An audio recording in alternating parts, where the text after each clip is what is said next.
Haleluya, salam damai sejahtera pada semua saudara dan saudari, kawan-kawan yang dikasihi oleh Tuhan.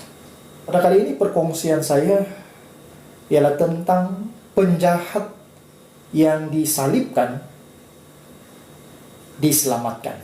Kita langsung merujuk di dalam Alkitab. Kitab Injil Lukas, pasal 23, ayat 39. Seorang dari penjahat yang digantung itu menghujat dia.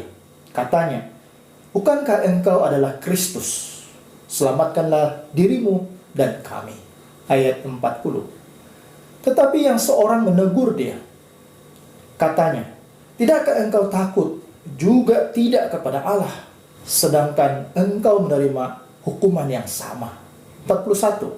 Kita memang selayaknya dihukum, sebab kita menerima balasan yang setimpal dengan perbuatan kita. Tetapi orang ini tidak berbuat sesuatu yang salah. Ayat 42. Lalu ia berkata, "Yesus, ingatlah akan aku apabila engkau datang sebagai Raja." 43. Kata Yesus kepadanya, "Aku berkata kepadamu, sesungguhnya hari ini juga engkau akan ada bersama-sama dengan aku di Taman Firdaus." Salah seorang dari dua orang penjahat yang disalibkan bersama-sama dengan Yesus menerima jaminan keselamatan. Syukur puji Tuhan, dia menerima anugerah keselamatan di saat waktu paling sempit. Boleh dikatakan sudah berakhir bagi dia. Di saat dia dihukum mati, disalib, tentu orang berpikir tamatlah riwayat hidupnya. Karena dia adalah penjahat yang tersohor, terkenal. Dia menerima nasib atau ganjaran yang setimpal dengan perbuatannya. Tetapi tanpa disangka-sangka, di akhir hidupnya itu, dia bertemu dengan Yesus di atas salib dan dia bertobat. Dia mengaku dosanya, dia percaya kepada Yesus dan diselamatkan. Jadi rasa syukur yang terdalam sekali, saudara, karena di saat dia di atas salib itu, dia beroleh kesempatan terakhir dan dia telah mempergunakannya, percaya kepada Yesus dan menerima jaminan keselamatan. Namun masalahnya, saudara dan saudari, ada pihak yang terus membuat kesimpulan mengatakan baptisan tidak penting. Oh, jangan seperti itu ya. Jangan seperti itu. Itu merupakan tafsiran sendiri dan agakan atau anggapan yang terburu-buru. Pertama, Yesus yang menjamin keselamatan penjahat itu tidak menyatakan bahwa baptisan tidak penting. Jadi jangan kita berani-berani menambah atau membuat kesimpulan sendiri. Kedua, keselamatan penjahat itu tertakluk kepada Yesus. Yesus itu Tuhan. Penjahat itu sedang berada di hadapan Yesus. Dan dia masih dapat berbicara secara pribadi. Ya, bersemuka. Muka dengan muka, berhadapan muka dengan Yesus. Yesus adalah Tuhan yang berkuasa mengampuni dosa dan juru selamat.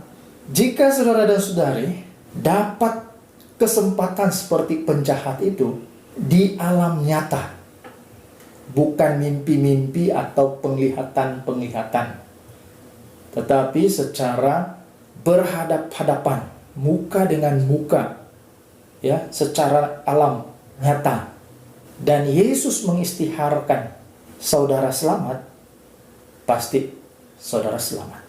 Tetapi jika tidak, jangan kita berani berkata baptisan itu tidak penting. Karena yang ketiga, perintah baptisan adalah keluar dari mulut Tuhan Yesus sendiri. Kita membaca dalam Injil Matius pasal 28 ayat 18. Yesus mendekati mereka dan berkata, "Kepadaku telah diberikan segala kuasa di sorga dan di bumi. Ayat 19. Karena itu pergilah, jadikanlah semua bangsa muridku, dan baptislah mereka dalam nama Bapa, Anak, dan Roh Kudus. Ayat 20. Dan ajarlah mereka melakukan segala sesuatu yang telah kuperintahkan kepadamu. Dan ketahuilah, aku menyertai kamu senantiasa sampai pada akhir zaman. Dan yang keempat, Yesus sendiri menyatakan baptisan untuk keselamatan. Ini tercatat dalam Markus pasal 16 ayat 16. Siapa yang percaya dan dibaptis akan diselamatkan. Tetapi siapa yang tidak percaya, tidak dibaptis, akan dihukum. Yang kelima, rasul-rasul Tuhan Yesus melaksanakan baptisan seperti yang diperintahkan oleh Tuhan Yesus. Berikut adalah sebahagian ayat-ayat Alkitab yang mencatatkan rasul-rasul menjalankan pembaptisan kepada orang yang percaya, yang mengaku percaya Yesus, menerima ajaran Tuhan Yesus. Ayat-ayat ini kita sendiri ya, merujuk, membacanya sendiri. Kisah Para Rasul pasal 2 ayat 38, pasal 8 ayat 12, pasal 9 ayat 18, pasal 10 ayat 48, pasal 16 ayat 15 dan ayat 33, pasal 18 ayat 8, pasal 19 ayat 5. Jadi begitulah saudara, sedikit perkongsian tentang penjahat yang disalib, yang diselamatkan itu. Syukur dia telah menerima anugerah keselamatan di saat-saat akhirnya. Karena dia masih dapat bersemuka dengan Tuhan Yesus, berhadap-hadapan. Dan dia mengambil kesempatan itu untuk percaya Yesus, mengakui dosanya, bertobat. Maka Yesus menjamin keselamatannya. Terima kasih. Tuhan memberkati semua. Haleluya.